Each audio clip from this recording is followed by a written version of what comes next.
Assalamualaikum warahmatullahi wabarakatuh. Perkenalkan, saya Muhammad Ilham Misbahul Anwar dari kelompok 1. Saya akan menyampaikan presentasi tentang materi keutamaan akhlak dan ilmu. Pertama-tama, kita akan masuk ke pembahasan akhlak.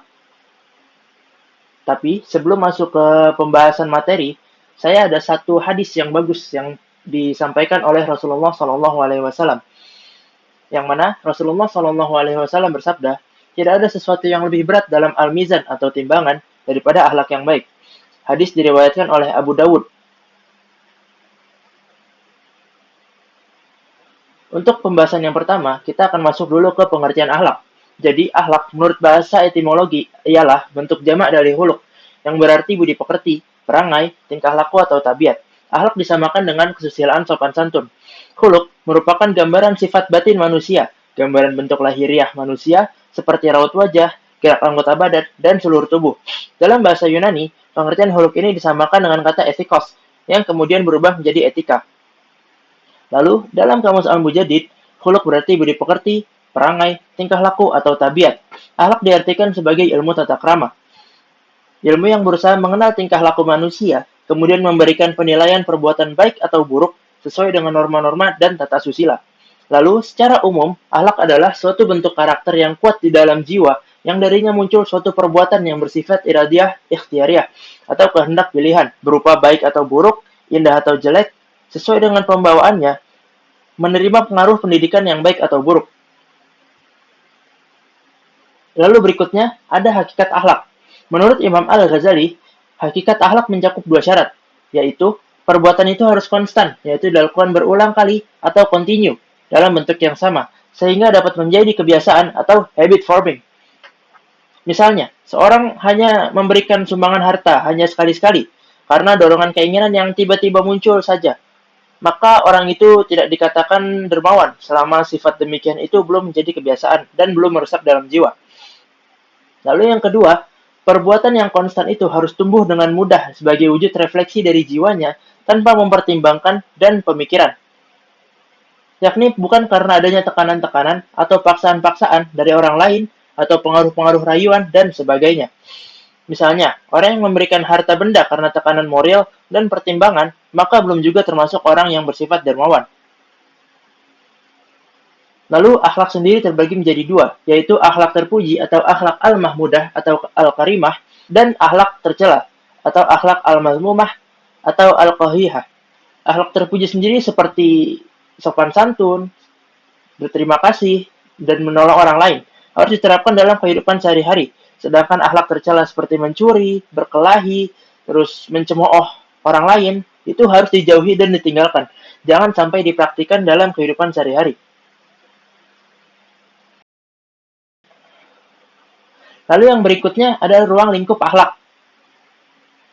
Berdasarkan ruang lingkupnya, akhlak Islam dibagi menjadi dua bagian, yaitu akhlak terhadap Khalik atau Allah dan akhlak terhadap makhluk atau ciptaan Allah.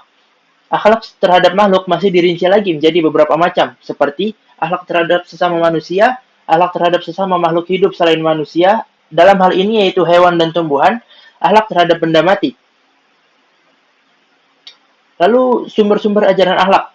Yang pertama itu sendiri ada di dalam Al-Quran, yang mana Allah berfirman dalam surat Ali Imran ayat 159, yang artinya, maka berkat rahmat Allah engkau, Nabi Muhammad, berlaku lemah lembut terhadap mereka. Seandainya engkau bersikap keras dan berhati kasar, tentulah mereka akan menjauh dari sekitarmu. Oleh karena itu, maafkanlah mereka, mohonkanlah ampunan untuk mereka, dan bermusyawarahlah dengan mereka dalam segala urusan penting. Kemudian, apabila engkau telah membulatkan tekad, bertakwalah kepada Allah. Sesungguhnya Allah mencintai orang-orang yang bertawakal.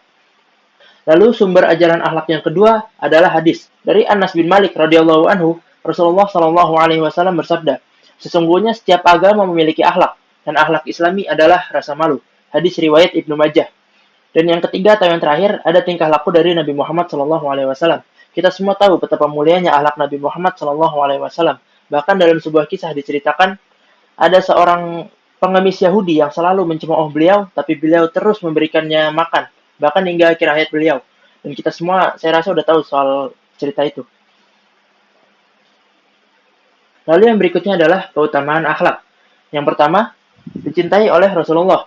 Sebagaimana hadis dari Rasulullah, yang mana Rasulullah bersabda, orang yang paling saya cintai dan paling dekat dengan tempat saya kelak di hari kiamat adalah mereka yang memiliki akhlak mulia.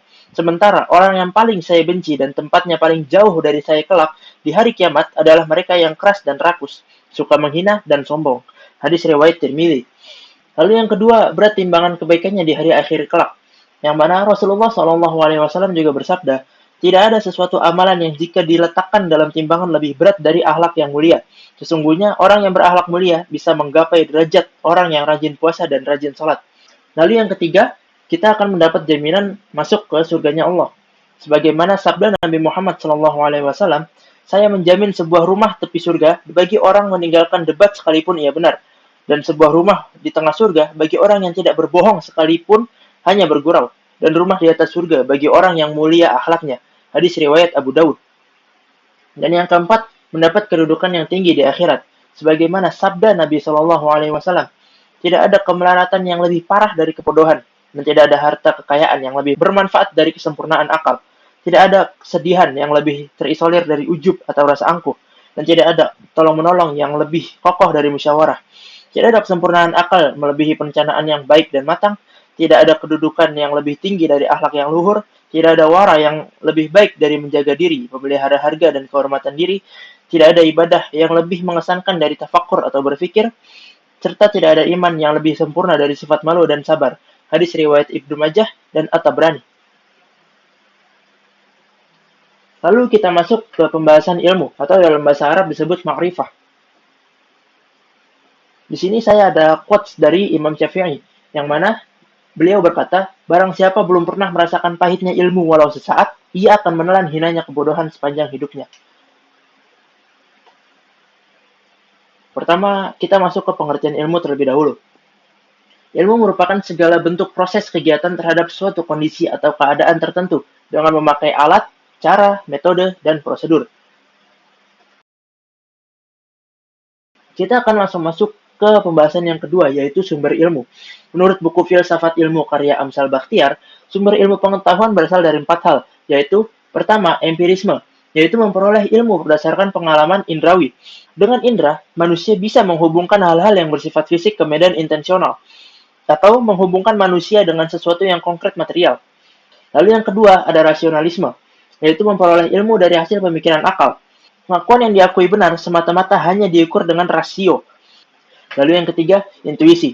Menurut Henry Bergson, intuisi adalah hasil evolusi dari pemahaman yang tertinggi. Intuisi bisa dikatakan sama dengan insting, namun berbeda dalam tingkat kesadaran dan kebebasannya.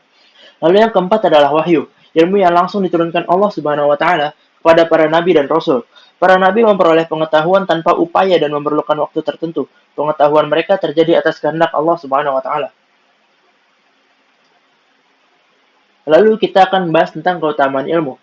Jadi keutamaan ilmu yang pertama yang disampaikan oleh Nabi Muhammad SAW lewat sabdanya, yang mana Rasulullah SAW bersabda, barang siapa yang menempuh jalan untuk mencari ilmu, maka Allah akan mudahkan baginya jalan menuju surga. Hadis riwayat Muslim nomor 2699. Lalu yang kedua, juga dari sabda Nabi SAW, yang mana Rasulullah SAW bersabda, Allah meninggikan orang-orang yang diberi ilmu atas orang-orang yang beriman beberapa derajat. Hadis riwayat Darimi nomor 356. Lalu yang ketiga, Nabi Muhammad juga berkata bahwa orang-orang yang berilmu akan dicintai oleh Nabi Muhammad berdasarkan hadis yang diriwayatkan oleh Abu Dawud. Lalu yang keempat, Utsman bin Affan berkata bahwa Nabi Muhammad SAW bersabda, orang yang paling utama di antara kalian adalah orang yang belajar Al-Quran dan mengajarkannya. Hadis riwayat Bukhari. Lalu yang kelima ada dari Abu Darda. Ia mengatakan bahwa aku mendengar Rasulullah SAW bersabda, sesungguhnya akan memintakan ampun untuk orang alim makhluk yang di langit dan di bumi, hingga iu di dasar laut. Hadis ini diriwayatkan oleh Ibnu Majah.